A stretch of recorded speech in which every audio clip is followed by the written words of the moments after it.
The rain came down in sheets that Tuesday afternoon, turning Fifth Avenue into a river of umbrellas and honking taxis. Marcus Ashford stood under the awning of his favorite coffee shop, watching the chaos unfold while his driver circled the block for the third time.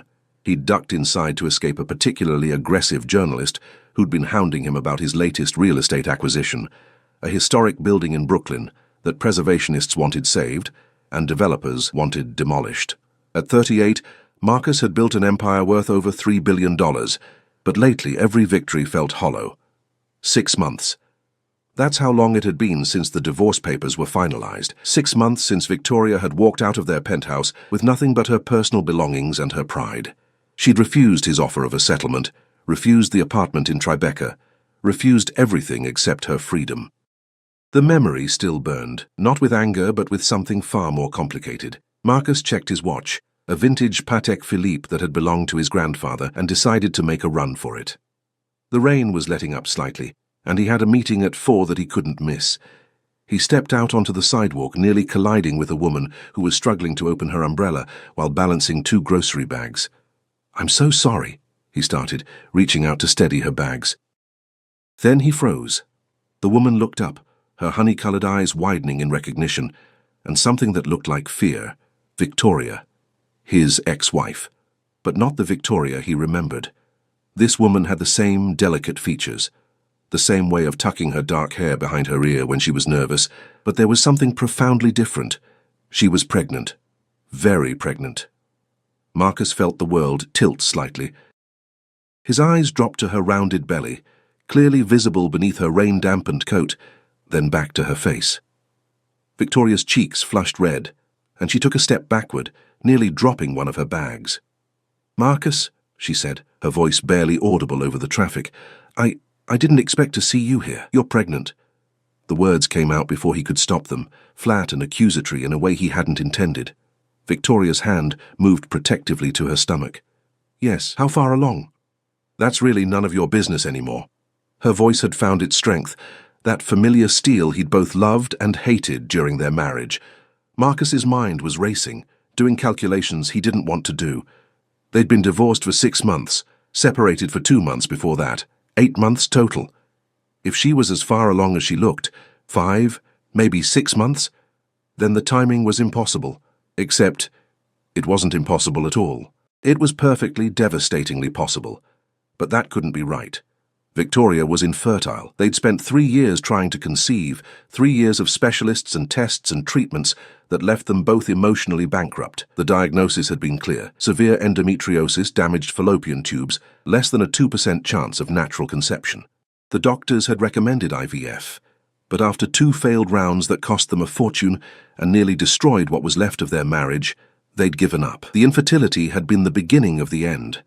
Not because Marcus blamed Victoria, he'd never blamed her, but because the weight of that loss had crushed something fundamental between them. They'd started as lovers who couldn't keep their hands off each other, who laughed at inside jokes and finished each other's sentences. By the end, they were strangers sharing a bed, polite and careful and desperately unhappy.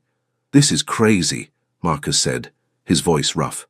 "The doctors said you couldn't—" "I know what the doctors said." Victoria shifted her bags, her jaw set in that stubborn way he remembered too well. "I was there for every appointment, every test, every failure. I know exactly what they said."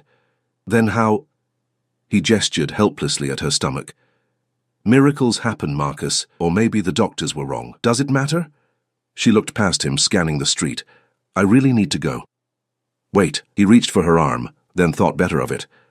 "Victoria, please, if this baby is— if there's any chance—" "There's no chance," she said sharply. "This baby has nothing to do with you." The words hit him like a physical blow. Marcus felt something cold settle in his chest. "You're seeing someone." It wasn't a question.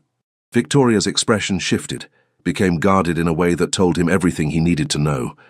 Of course she was seeing someone. She was beautiful, intelligent, kind. Why wouldn't she have moved on? 6 months was plenty of time to meet someone new, fall in love, start a family.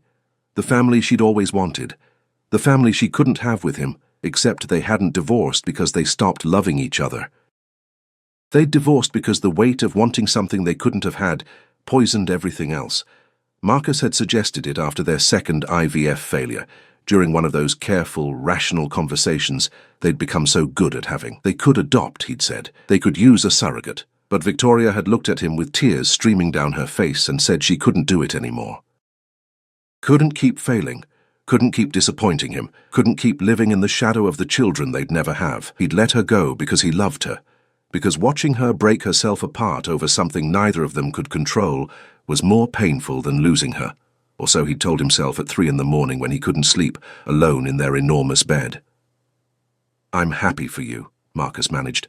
The lie tasted bitter. "Really? I hope everything goes well." Victoria's expression softened slightly. "Thank you, that's kind of you to say. Will you tell me if you need anything? Not money," he added quickly when her eyes flashed. "I know you don't want that, but if there's anything else, please." She studied him for a long moment, and Marcus wondered what she saw. Did she see the man she'd once loved? Or just a painful reminder of everything they'd lost?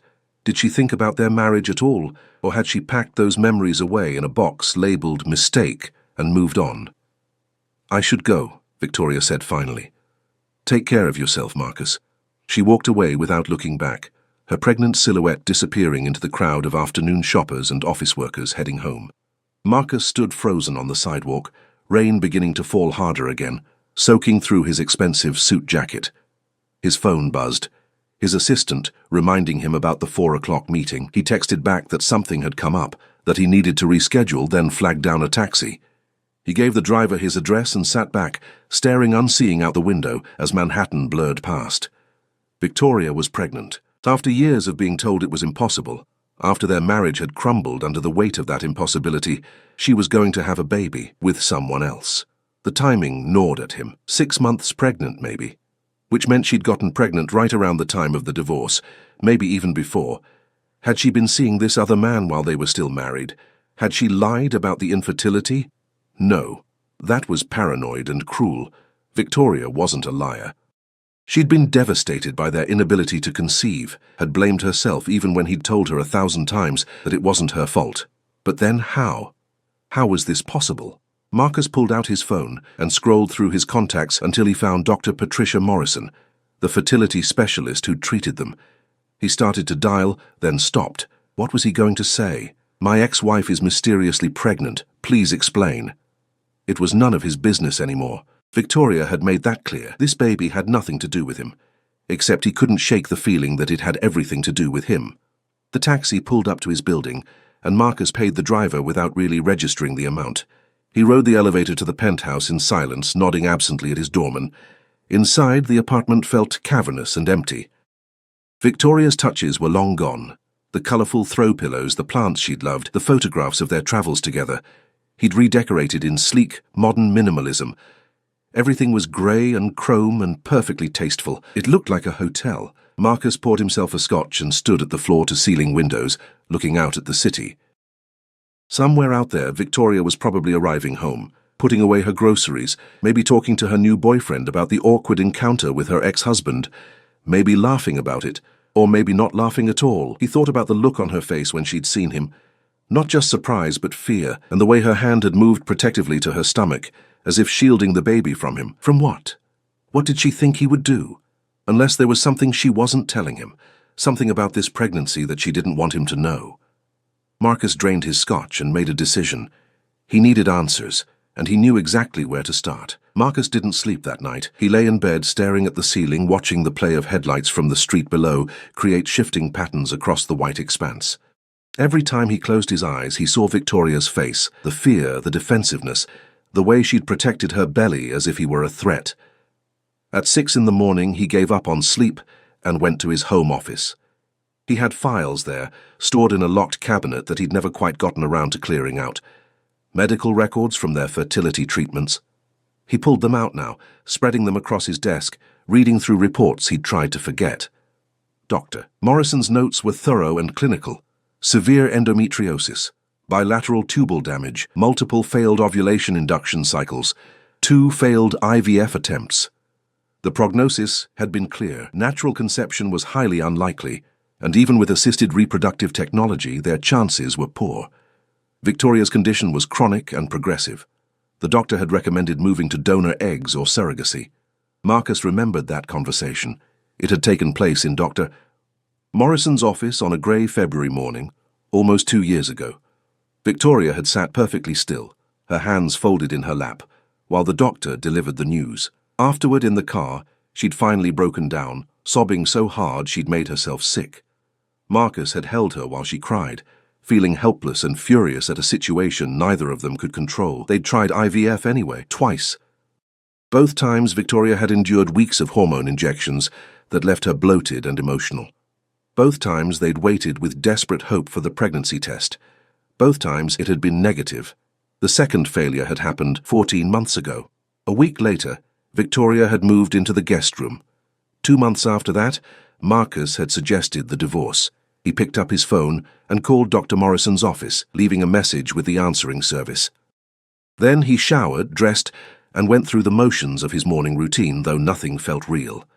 At 9 o'clock, his assistant called to confirm his rescheduled meetings. At 9:30, Dr. Morrison called back. "Marcus, I was surprised to get your message," she said. Her voice was warm but professional. "How are you doing?"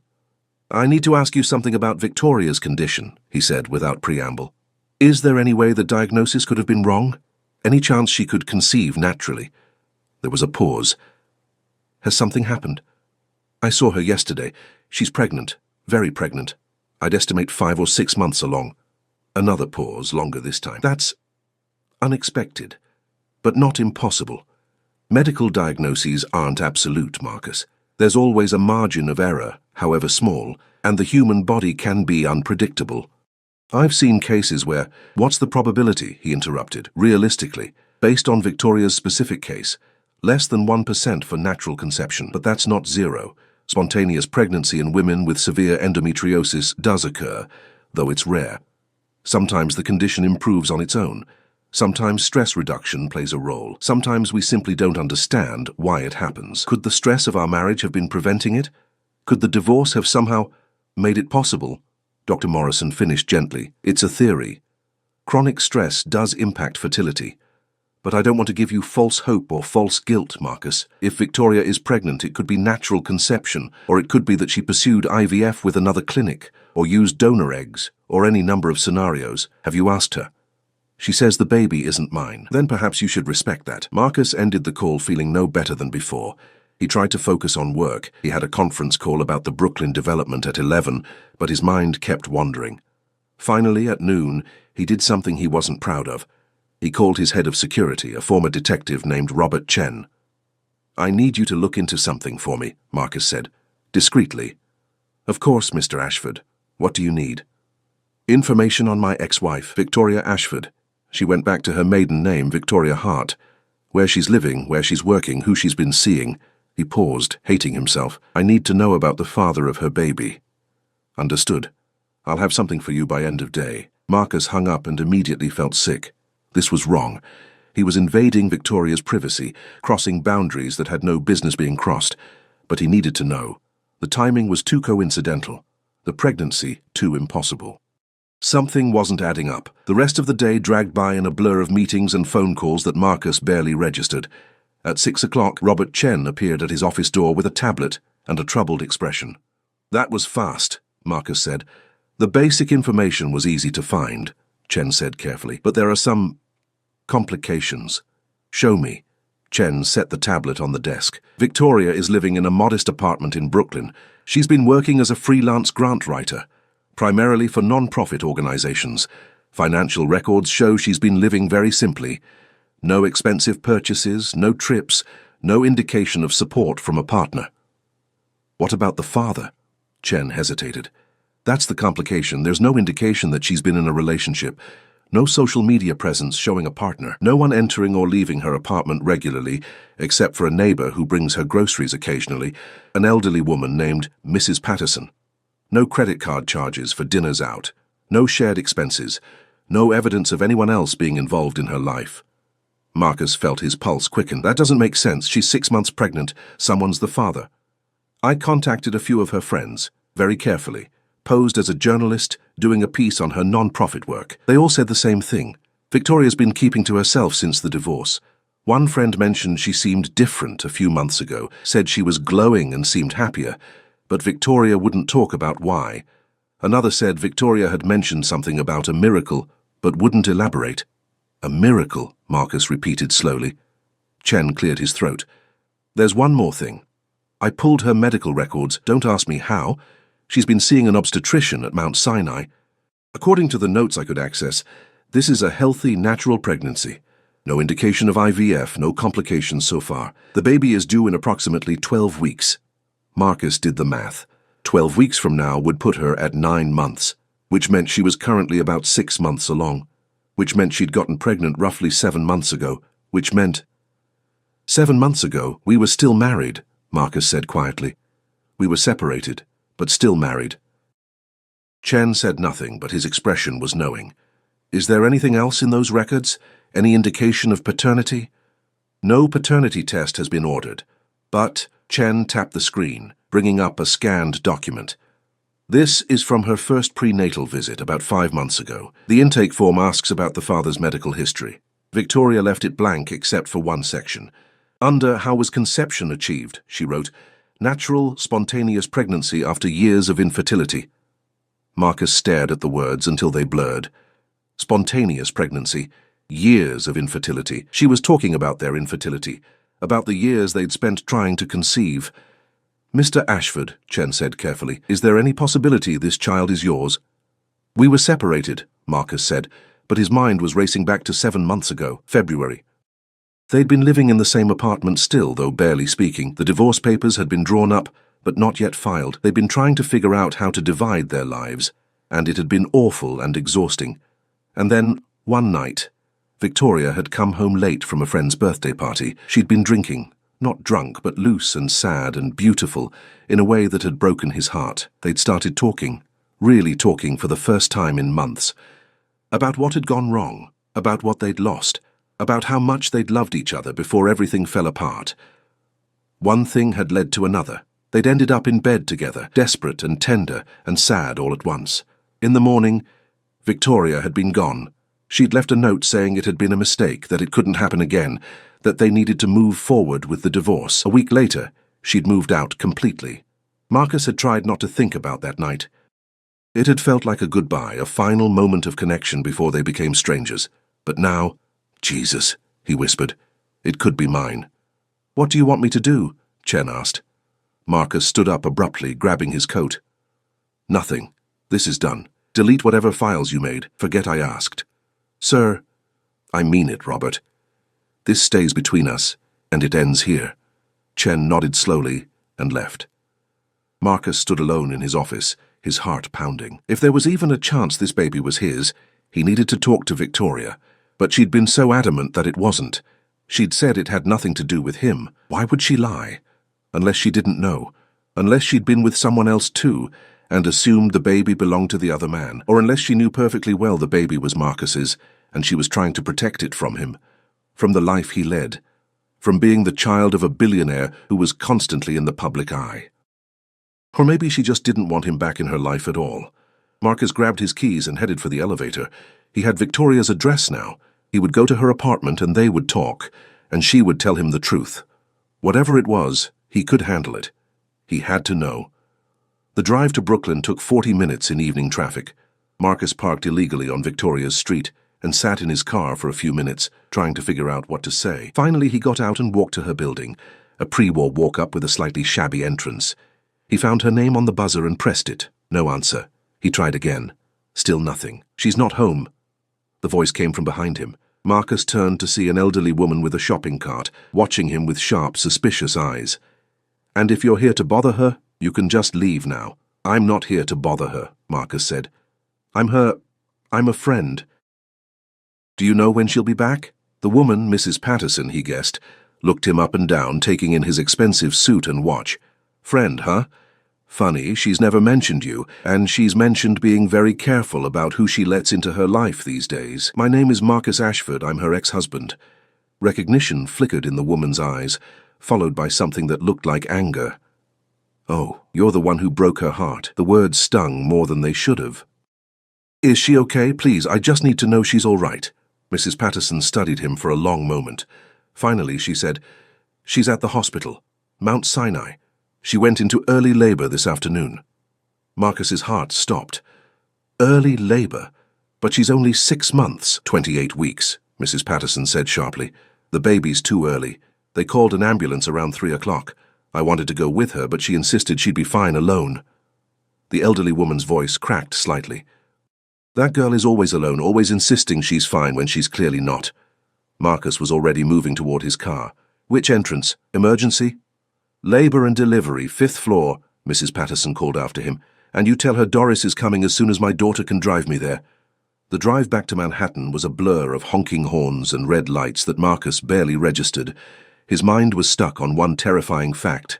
28 weeks was dangerously premature. Babies could survive at that gestation, but they faced serious complications. Respiratory problems, developmental delays, weeks or months in the NICU. Victoria must be terrified. He abandoned his car with the valet at Mount Sinai's main entrance and ran to the elevators. The 5th floor was quieter than he expected.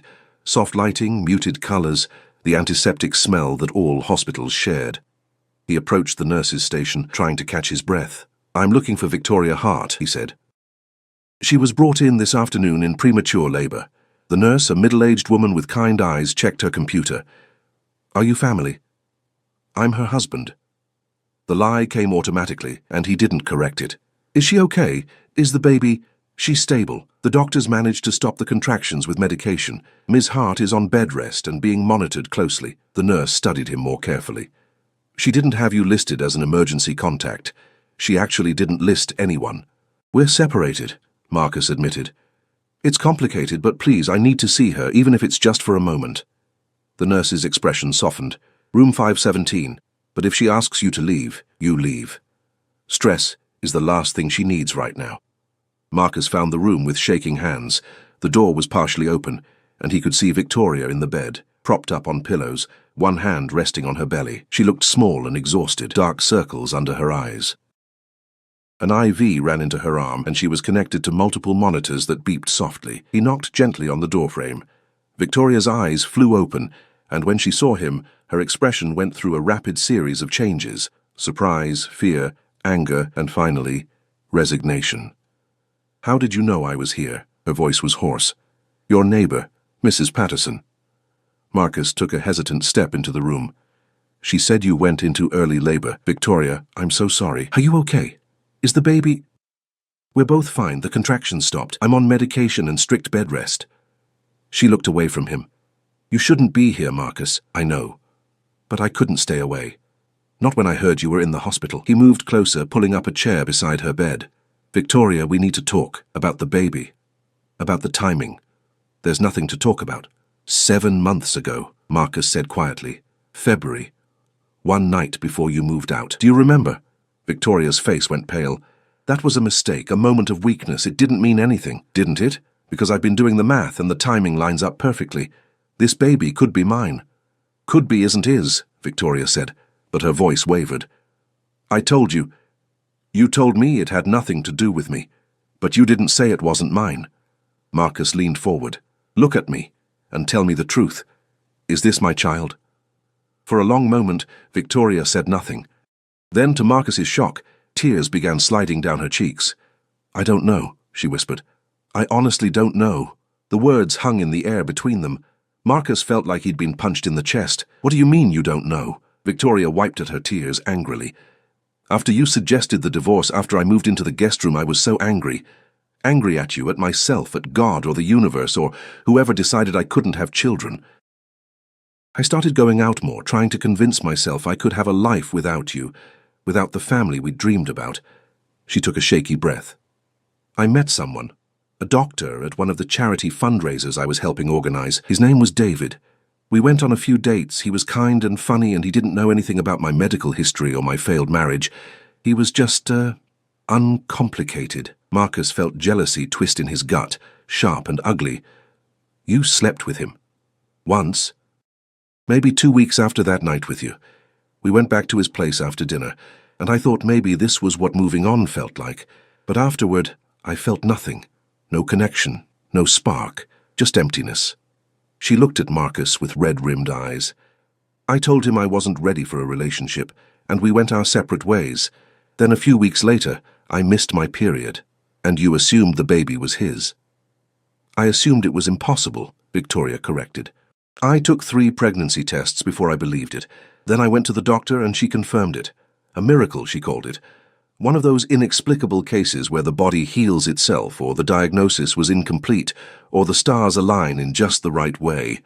She laughed bitterly. I tried to contact David to tell him, but his phone number was disconnected. The hospital where he said he worked had no record of a doctor by that name. I did some digging and realized he'd lied about almost everything. I don't even know if David was his real name. Marcus stared at her. He was married. Probably. Or maybe he just didn't want complications. Either way, he disappeared. Victoria's hand moved protectively over her belly, so I decided it didn't matter. This baby was mine.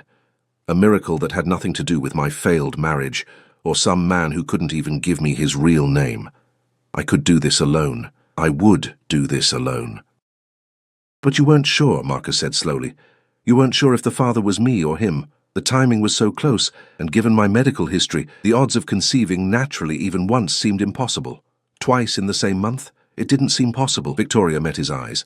I convinced myself it had to be David's baby, because if it was yours, if it was mine, everything would get complicated. If it was yours, it would mean we'd created the child we'd wanted for so long, but only after we'd destroyed our marriage trying to have it. It would mean I'd have to come back to you, or we'd have to co-parent, or I'd spend the rest of my life tied to someone who'd seen me at my absolute lowest, someone who'd watched me fail over and over again. Her voice broke. I couldn't do it, Marcus. I couldn't face the possibility that this baby was ours when we were already over. Marcus felt tears burning in his own eyes. You didn't fail, Victoria. We failed, both of us. We let the infertility define us instead of fighting through it together. You suggested the divorce, because you were breaking apart, because every day I watched you blame yourself for something that wasn't your fault, and I didn't know how to make it stop. I thought letting you go would give you peace. He reached for her hand, hesitated, then took it anyway. I never stopped loving you. Not for one day. Victoria's tears fell harder. Don't say that. It's true. The divorce was the biggest mistake of my life. And if there's even a chance this baby is ours... He stopped, his throat tight. We need to know, Victoria. We need to find out. I'm scared, she whispered. What if it's not yours? What if it's David's, whoever he really was? What if this baby comes from a lie? Then we'll figure it out. But what if it is mine? What if this is the miracle we spent years praying for and we almost missed it, because we were too hurt and too proud to see it? Marcus squeezed her hand gently. Please, let me be here. Let me help, at least until we know for sure. Before Victoria could answer, the door opened and a doctor entered. A woman in her 50s with silver-streaked hair and a calm, authoritative presence. Miss Hart, I'm Dr. Jennifer Walsh. I'm the perinatologist overseeing your care. She glanced at Marcus. And you are? Marcus Ashford. I'm Victoria's... He looked at Victoria, uncertain what to call himself. He's the father, Victoria said quietly. Possibly. We're not sure. Dr. Walsh's eyebrows rose slightly, but she maintained her professional composure. I see. Well, Mr. Ashford, since you're here, you should know that Victoria and the baby are both stable for now, but this is a high-risk situation. 28 weeks is very early. We've administered corticosteroids to help mature the baby's lungs in case of premature delivery, and we're monitoring closely for any signs of renewed labor. What caused it? Marcus asked. The premature labor. Could be any number of factors. Stress, physical exertion, or sometimes it just happens. Victoria mentioned she's been working long hours and hasn't been sleeping well. Dr. Walsh turned to Victoria. You're going to need to be on complete bed rest. No work, minimal activity. You'll need help. Someone to cook, clean, run errands. Do you have family nearby? Victoria shook her head. My parents are in California. My sister is in Seattle. I've been managing on my own. That ends now, Dr. Walsh said firmly. For the next several weeks, until we get you to at least 34 weeks, you cannot be alone. The stress of trying to manage everything by yourself could trigger labor again. She can stay with me, Marcus said immediately. I have plenty of space and I can arrange for whatever help she needs. Nurses, a chef, whatever it takes. Marcus, no. Victoria, please. He looked at her intently. Let me do this. For you. For the baby. Let me help. Victoria looked between Marcus and Dr. Walsh, clearly torn. Finally, she closed her eyes and nodded once, a tiny movement that felt like surrender. Okay, but just until the baby comes, and we're getting a paternity test. Absolutely, Marcus agreed. Whatever you want. As long as you and the baby are safe. Dr. Walsh made notes on her tablet. Good. I want to keep you here for observation for another 48 hours. If everything remains stable, you can be discharged to home bed rest. Mr. Ashford, I suggest you use that time to prepare accommodations for Ms. Hart. She'll need a comfortable space on the main floor if possible. Stairs are discouraged, and I'll have the nursing staff give you a list of warning signs to watch for. After the doctor left, Marcus and Victoria sat in silence for a moment. Finally, Victoria spoke, her voice exhausted. This is crazy. 2 days ago, I was alone and fine with it. Now you're moving me into your penthouse, and we're waiting to find out if you're the father of my baby. Not crazy, Marcus said softly. Just unexpected, like this whole pregnancy. He stood, still holding her hand. I'm going to take care of everything. You just rest. Focus on staying healthy and keeping that baby inside for as long as possible. What if the test says you're not the father? Victoria asked, and Marcus could hear the fear in her voice. What happens then? Marcus looked at her for a long moment, at this woman he'd loved and lost and never stopped thinking about, at the curve of her belly where a baby, maybe his baby, was fighting to grow strong enough to face the world. Then I'll help you anyway, he said simply. Because whether this baby is biologically mine or not, you're still someone I care about, someone I never should have let go, and that baby deserves the best possible start in life. He paused. But Victoria, I think we both know the truth. I think we've known it all along. Victoria's tears started again, but this time she didn't pull her hand away. She held on tight, like someone who'd been drowning and had finally found something solid to cling to. 2 days later, Marcus's driver pulled up to the hospital entrance with a wheelchair already arranged. Victoria had protested she could walk perfectly fine, but Dr. Walsh had been adamant. Every precaution mattered now. The penthouse had been transformed. Marcus had converted his spacious home office on the main floor into a temporary bedroom, complete with a hospital-grade bed that could be adjusted for comfort, a private bathroom, and enough monitors to rival the hospital.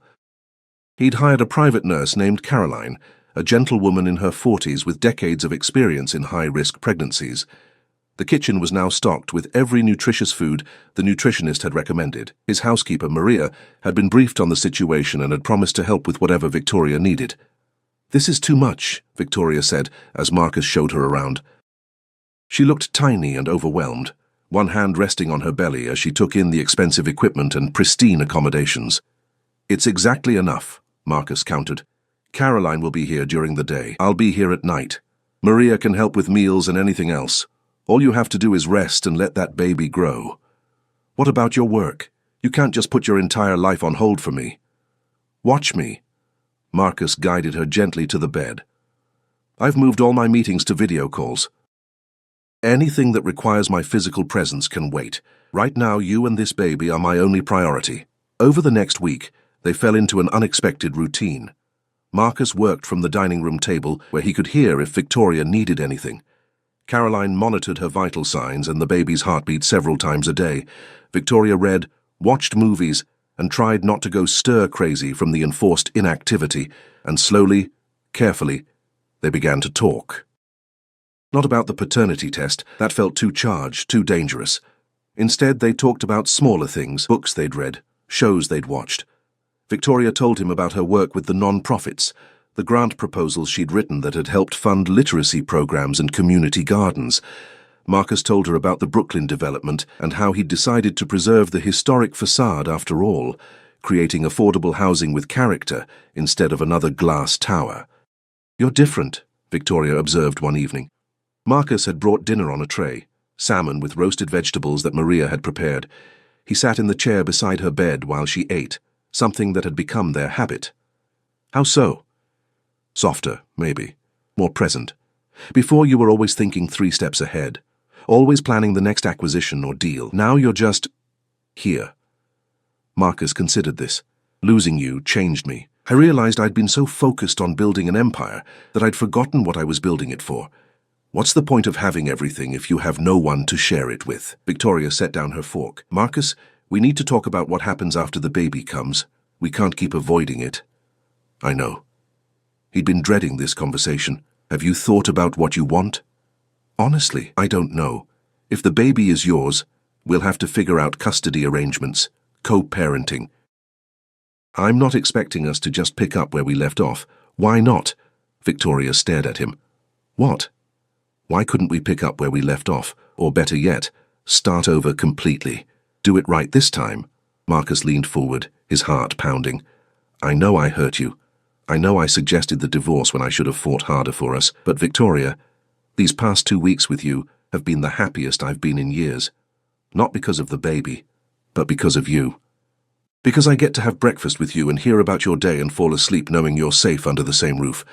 I don't want that to end. You're only saying this because I'm pregnant.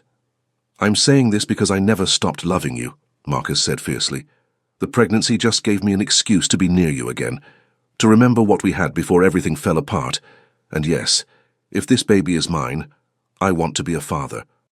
I want to be there for every feeding and diaper change and first word. But even if the test says I'm not the biological father, I still want you back. I still want us. Tears spilled down Victoria's cheeks. I'm scared. What if we try again and it falls apart? What if the same problems come back? They won't, because we're different people now. We've both learned what it's like to lose each other, and I promise you, I will never take you for granted again. He reached for her hand. But I'm not going to pressure you. We'll take this one day at a time. First, we get you and this baby safely to full term. Then we figure out the paternity. Then we decide what comes next. No rush, no expectations. Just honesty and time.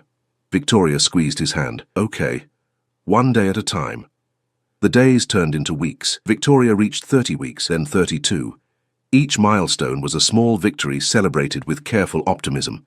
Mrs. Patterson visited regularly, bringing homemade soup and gossip from the Brooklyn neighborhood. Dr. Walsh continued to monitor closely, adjusting medications and ordering additional ultrasounds. The baby was growing well, beating the odds. And through it all, Marcus and Victoria grew closer. They laughed together over silly television shows. They argued playfully about baby names. Victoria liked traditional names while Marcus preferred something more unique. They held hands during the scary moments when Victoria felt a contraction, and they had to call Dr. Walsh to make sure everything was okay. At 34 weeks, Dr. Walsh gave them cautiously good news. You've made it past the critical period. If the baby comes now, the chances of complications are much lower. You still need to be careful, but we're in a much better position than we were 6 weeks ago. When can we do the paternity test? Victoria asked. She'd been bringing it up more frequently, as if needing to know before the baby arrived. We can do a non-invasive prenatal paternity test now, Dr. Walsh said. It just requires blood samples from both of you.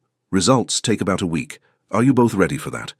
Marcus looked at Victoria. She looked back at him, and he could see the fear and hope warring in her eyes. Yes, she said. We're ready. The blood draw was quick and painless. Then came the hardest part, waiting. 7 days that felt like 7 years. Marcus tried to prepare himself for either outcome. If the baby was his, he'd be a father. The thought filled him with joy and terror in equal measure. If the baby wasn't his, he'd what? Walk away? He couldn't imagine doing that now. Victoria and this baby had become part of his life again, and he didn't want to let them go. The results came on a Tuesday morning. Dr. Walsh called and asked them both to come to her office. Marcus helped Victoria into the car. She was enormous now, uncomfortable and tired and counting down the days until her due date. They rode in silence, both too nervous to speak. Dr. Walsh's office was warm and wood-paneled, designed to be calming. She gestured for them to sit and pulled up the results on her computer. Marcus felt Victoria's hand find his, gripping tight. The test is conclusive, Dr. Walsh said. Marcus, you are the biological father. Probability of paternity is 99.9%. The world seemed to stop. Marcus heard Victoria make a small sound. Half sob, half laugh. He couldn't breathe, couldn't think. He was going to be a father. This baby that Victoria had been carrying, this miracle child that had survived against all odds, was his. Oh my God, Victoria whispered. Oh my God, Marcus, it's yours. The baby is yours.